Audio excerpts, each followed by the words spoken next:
이메일로 온 사연을 읽어드립니다. 저는 강서연입니다. 올해 34살이고 5살 된 딸아이를 키우는 평범한 워킹맘입니다. 그리고 저는 제 남편과 제 가장 가까웠던 친구에게 동시에 배신당했습니다. 그날 우리 딸이 장난삼아 찍은 사진 한 장을 보기 전까진 전혀 몰랐어요. 그 사진엔 제 딸을 웃으며 바라보는 두 사람의 손이 꼭 맞잡혀 있었습니다. 그 순간 제 심장이 내려앉았어요. 저건 단순한 스킨십이 아니었습니다. 그건 분명 마음이 섞인 손짓이었거든요. 저는 대학 졸업 후 취업한 광고회사에서 지금의 남편을 만났어요. 그는 같은 부서 선배였고 누구보다 성실하고 믿음직한 사람이었습니다.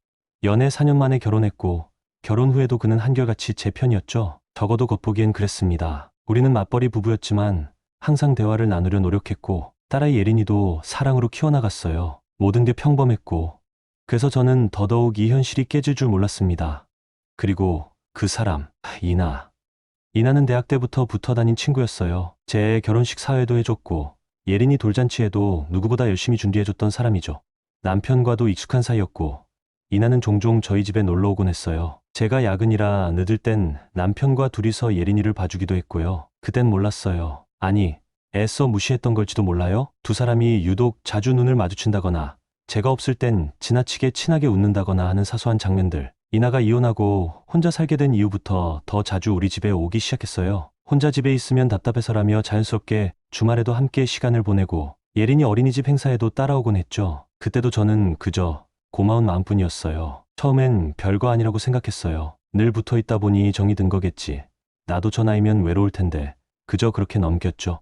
하지만 이상한 순간들이 점점 쌓여갔어요. 조각처럼 흩어진 불편함들이 하나씩 맞물려 들어가기 시작했죠. 하루는 이나가 다녀간 다음 날이었어요. 예린이 옷장을 정리하다가 낯선 여성용 립스틱을 발견했는데 그건 제가 쓰는 브랜드가 아니었어요. 처음엔 그냥 이나가 두고 간 건가 싶었지만 그 다음 주에 또 다른 색 립스틱이 발견됐죠. 우연이라고 치부하기엔 너무 반복적이었어요. 그 무렵부터 남편은 이상하게 저와의 스킨십을 피하기 시작했어요. 키스는커녕 손 한번 잡으려 해도 슬쩍 몸을 돌리는 식이었죠. 저도 여자고 감정에 민감한 사람인데 그 작은 변화들이 제 마음을 갉아먹기 시작했어요. 이나는 여전히 자주 왔어요. 점점 더 자연스럽게 제 자리를 차지하려는 듯한 느낌이 들 정도로요. 예린이와 둘이 장난을 치고 있을 때 이나가 제게 언니는 너무 바빠서 예린이가 외롭겠다고 말했는데 그 말이 이상하게 날카롭게 박혔어요. 그날 밤 저는 남편에게 조심스레 말했어요. 요즘 이나가 너무 자주 오는 것 같지 않아? 남편은 웃으며 넘겼어요. 아무 사이도 아닌데 왜 그래? 그냥 친구잖아. 아무 사이도 아니라면 왜 그렇게 급하게 웃는 건데. 그리고 또 하나, 예린이가 저에게 이모랑 아빠가 우리 집에서 같이 잤다는 말을 툭 던졌을 때였어요. 전 순간 멍해졌어요. 무슨 소리야? 언제? 엄마 출장 갔을 때 이모랑 아빠랑 거실에서 영화 봤어. 근데 손잡고 있었어. 그 말을 들었을 때 심장이 두근거리기보다 얼어붙는 기분이었어요. 그날 이후 저는 작은 메모장을 하나 들고 다니기 시작했어요. 그날 이상했던 점들을 적기 시작한 거예요. 예를 들어 이나의 향수 냄새, 남편이 핸드폰을 욕실까지 들고 가는 행동, 두 사람이 동시에 부재 중일 때 등등. 그리고 놀랍게도 패턴이 보이기 시작했어요. 수요일 저녁, 격주 금요일, 그리고 일요일 오전. 이 3시간대에 두 사람은 거의 항상 함께 있었어요. 겉으론 우연인 것처럼 보여도 저는 그걸 반복적으로 목격했거든요. 직장 동료인 민정 언니도 어느 날 점심시간에 불쑥 이런 말을 했어요. 서연아, 나 요즘 좀 이상한 장면 봤어. 너랑 친하다는 그 친구 있잖아, 이나. 지난주에 너네 남편이랑 회사 근처 카페에서 봤어. 되게 친밀하더라. 그 말을 듣는 순간 속이 뒤틀렸어요. 단순한 친구 사이면 굳이 그렇게 숨어서 만날 이유가 없잖아요. 그날부터는 대놓고 의심이 시작됐어요. 집에 돌아온 남편이 폰을 거실에 두고 샤워하러 들어간 틈에 저는 핸드폰을 열어봤어요. 그런데 텔레그램만 깔려 있더라고요. 거기엔 아무 채팅도 없었고요. 근데 그게 더 이상했어요. 왜 굳이 텔레그램을 쓰는 거지? 평소 카톡만 쓰던 사람이. 제가 화장실에서 울고 있는데 예린이가 다가와 제 손을 잡았어요. 엄마, 울지 마. 내가 뽀뽀해 줄게. 그 순간 제 마음이 무너졌어요. 내가 울면 안 되는데 얘 앞에선 불안, 분노, 혼란 속에서 전 매일 웃는 얼굴을 연기하고 있었어요. 아이 앞에서, 직장에서, 거울 앞에서조차. 그리고 마침내 그날 아이가 찍은 한 장의 사진이 모든 걸 무너뜨렸죠. 그 손, 맞잡힌 그 손 하나가 지금까지의 모든 낌새들을 현실로 바꾸는 순간이었어요. 그날은 평범한 평일 저녁이었어요. 저는 야근을 끝내고 집에 돌아왔고 예린이는 거실에서 제 핸드폰을 가지고 놀고 있었어요. 사진을 찍는 게 재밌다며 여기저기 셀카를 찍어댔죠. 엄마, 이거 봐. 그렇게 아이가 보여준 사진 속엔 소파에 앉아있는 남편과 이나가 나란히 앉아 예린이를 보고 있었어요. 문제는 그들의 손이 꼭 맞잡혀 있었단 거였죠. 그 순간 심장이 멈춘 것 같았어요. 웃는 얼굴 뒤에 감춰진 진실이 한 장의 사진으로 드러난 겁니다. 그 손은 친구 사이의 손이 아니었어요. 전 심장이 벌렁거렸어요. 아무 일 없는 척 예린이를 재우고 곧장 남편의 가방을 뒤졌어요. 그 안에서 보조폰 하나를 발견했어요. 늘 쓰던 휴대폰 말고 아예 다른 번호의 업무용 보조폰. 그 존재조차 전 처음 알았죠. 폰은 다행히 잠금이 없었고 카카오톡엔 이나와 주고받은 메시지가 가득했어요. 오늘 예린이 너무 귀엽지 않았어? 응, 너랑 있으면 다둑 같아. 우리 조금만 더 조심하자. 그 사람은 몰라. 절대. 전 그 자리에서 온몸이 떨렸어요. 이건 감정선이 아니라 명백한 대신이었어요. 그들은 서로를 가족이라고 부르고 있었고 그 가족 안엔 저는 없었어요. 그날 밤 저는 정신없이 캡처를 했고 다음날부터 회사를 조퇴하며 그들의 흔적을 추적하기 시작했어요. 첫 번째 흔적은 카페 CCTV였습니다. 남편이 생일날 바쁘다며 못 온다 했던 날, 이나는 지인 만나러 카페 간다고 했었죠. 문득 그날 둘의 동선이 겹친다는 생각이 들었고 가까운 카페 몇 곳을 돌아다녔어요. 그리고 드디어 작은 로스터리 카페에서 사장님께 부탁드려 CCTV 일부를 확인할 수 있었어요. 거기엔 검은 마스크를 쓴 남편과 베이지색 코트를 입은 이나가 나란히 앉아 있었고 서로를 보며 웃는 모습이 담겨 있었어요. 심지어 남편이 그녀의 손등을 감싸주는 장면도 있었습니다. 제 생일날 저는 집에서 아이랑 초를 켰는데 그들은 그곳에서 웃고 있었어요. 두 번째는 사진 복구를 했습니다. 남편의 회사 계정에 연결된 구글 포토가 있었어요. 자동 백업 설정이 돼 있던 걸 저는 몰랐던 거죠. PC에서 로그인을 시도하고 삭제된 앨범들을 복구해봤습니다. 수백 장의 업무 사진 사이로 어딘가 낯선 배경의 사진이 눈에 띄었어요. 산뜻한 리조트 침대, 테이블 위엔 와인잔, 그리고 어깨를 기대고 셀카를 찍는 남편과 이나의 얼굴. 그 사진엔 날짜가 찍혀 있었어요. 그 시기 남편은 출장이었고 이나는 혼자 제주도 힐링하러 간다고 했었죠. 둘은 함께였어요. 세 번째는 공용 메일함이었어요. 저는 예전 업무 때문에 남편과 공유했던 메일 계정이 하나 있었어요. 남편은 잊고 있었던 것 같았지만 저는 가끔 체크해놓고 있었습니다.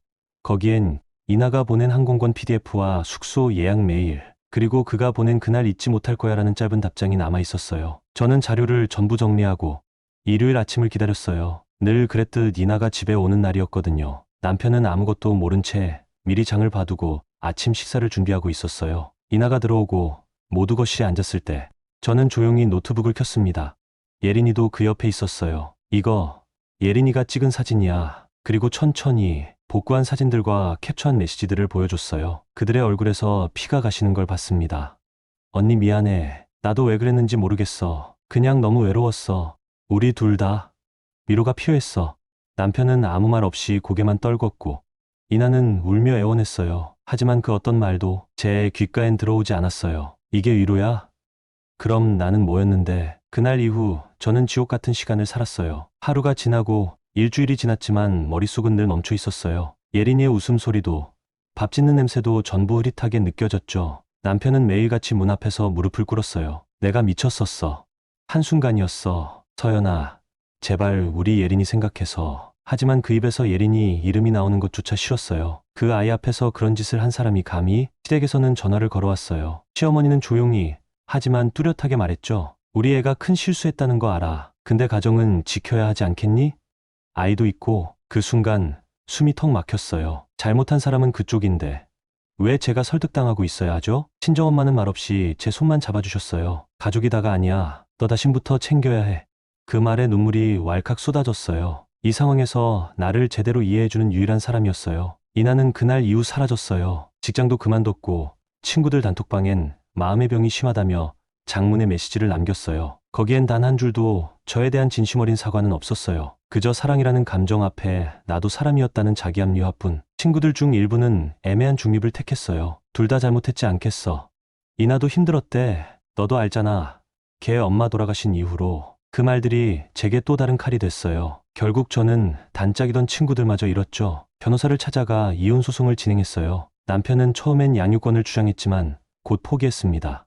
자신이 예린이 앞에서 한 행동들을 정리하며 말했죠. 내가 아빠 자격이 없다는 거 이제 알았어. 집도 예금도 반반으로 나눴고 저는 아이를 데리고 친정 근처 전셋집으로 이사했어요. 아이 방을 꾸미면서도 저는 수십 번 울었어요. 예린이는 어느 날 제게 물었어요. 아빠는 왜 안 와? 저는 한참을 말없이 있다가 조용히 말했어요. 아빠는 지금 예린이를 지켜볼 수 있는 다른 곳에 있어. 거짓말이었지만 그게 최선이었어요. 이혼 후 저는 매일 일기를 썼어요. 처음엔 울면서 썼고 그 다음엔 분노로, 그리고 조금씩 고요한 마음으로 펜을 들기 시작했죠. 예린이는 점점 웃음을 되찾았어요. 아이에게 사랑을 주는 게 얼마나 중요한 일인지 그제야 저는 더 깊이 실감했어요. 예전엔 늘 바빴던 일상, 이젠 아이와 둘이 커피숍도 가고 주말이면 아이 손잡고 소풍도 다녀요. 처음엔 버겁고 외로웠지만 이제는 제 삶이 더 단단해졌다는 걸 느껴요. 직장에서도 승진을 했고 제가 원래 좋아하던 그림을 다시 시작했어요. 아이 그림책에 사파를 넣는 작은 외주부터